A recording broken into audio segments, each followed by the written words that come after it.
I had my transplant in April 2013. It definitely changed my experience. I mean, having to go through that and just not the effect on me, but the effect on my family and everything, and seeing where I was then and where I am now, it's definitely life changing. Quality of care here is second to none. From the doctors, the nurses, the cleaning crew, from top to bottom, it is top notch.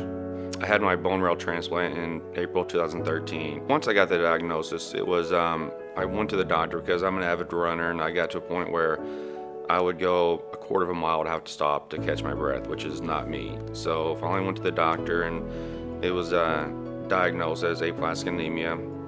And at that point, it was just a matter of having to go out and try to find a donor. Originally, there was nobody that was a match, so it took a little time. We did some bone marrow drives and stuff like that, and finally found a match. But in between that time, it was just a lot of blood transfusions, platelet transfusions, just to sustain.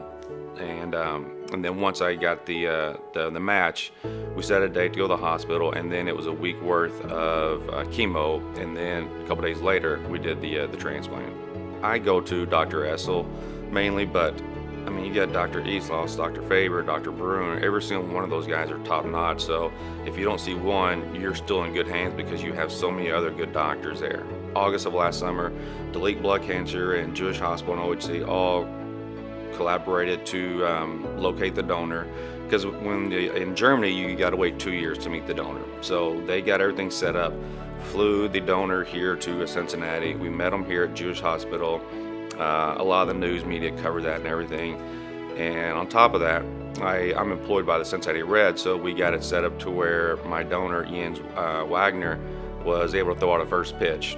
And on top of that, we had a lot of the staff here, a lot of former patients bought tickets. We had like 200 people from OHC and former patients who came to the game and witnessed that. So it was a really cool experience. Now that I'm almost actually 3 years removed from the transplant, I'm back to running full time. I'm running the steps at the Great American Ballpark. I'm healthy and being able to enjoy stuff with my kids and coach his basketball team, coach his baseball team, and do everything that a normal parent can do now.